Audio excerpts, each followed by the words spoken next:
Hey guys, Mr. Nyland here. Time to read you part of a story again. And you know what story it is? Because of Winn-Dixie by Kate DeMillo, written by Candlewick Press. Now guys, this I barely ever change the words in a book when I'm doing it, but there's one word in here that is used that is one that is kind of insulting to people with developmental disabilities, people who have learning issues and stuff. And so I'm going to change the word or I'm going to skip it. I usually wouldn't, but I just don't think it's an appropriate word, so I'm not going to use it. But you'll know what I'm talking about. Okay, it's I don't want to ruin a good story by having a word like that in there because we want to respect everybody, right? Respect everybody. Okay. Chapter 13. Me and Winn-Dixie got into a daily routine where we would leave the trailer early in the morning and get down to Gertrude's Pets in time to hear Otis play his guitar for the animals. Sometimes, Sweetie Pie snuck in for a concert too. She'd sit on the floor and wrap her arms around Winn-Dixie and rock him back and forth like he was a big old teddy bear.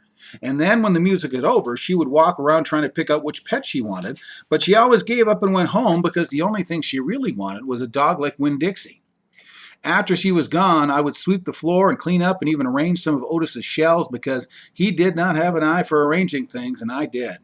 And when I was done, Otis would write down my time in a notebook that he had marked on the outside, 1 red leather collar, 1 red leather leash. And the whole time, he did not in any way act like a criminal.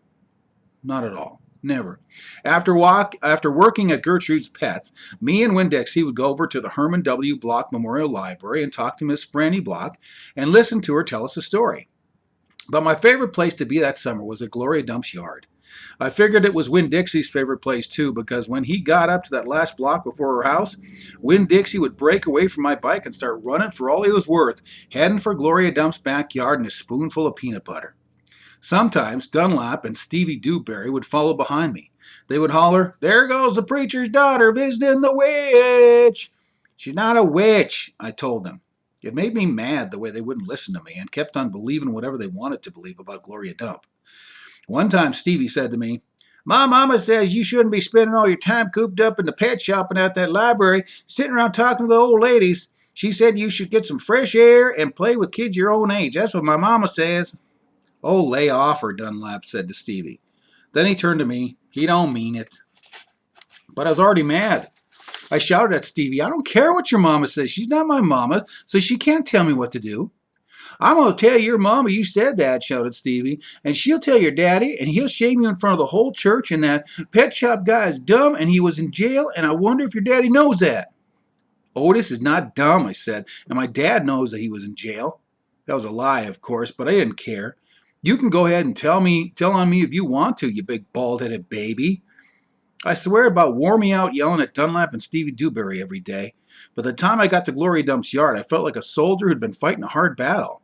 Gloria would make me a peanut butter sandwich straight off, and then she would pour me a cup of coffee with half coffee and half milk that would refresh me. "Why didn't you play with them boys?" Gloria asked me. "Because they're ignorant," I told her. "They're still thinking you're a witch. It doesn't matter how many times I tell them you're not." "I think they just might be trying to make friends with you in a roundabout way," Gloria would say. "I don't want to be their friends," I said. "Might be fun to have them 2 boys for friends." "I'd rather talk to you," I said. "They're stupid and mean, and they're boys." Gloria would shake her head and sigh, and she would ask me what was going on in the world, and did I have any stories to tell her, and I always did. That is Because of Winn-Dixie, Chapter 13. Chapter 14 is next. Oh, by the way, published by Candlewick Press. Good job. All right, see you next time, and do your schoolwork.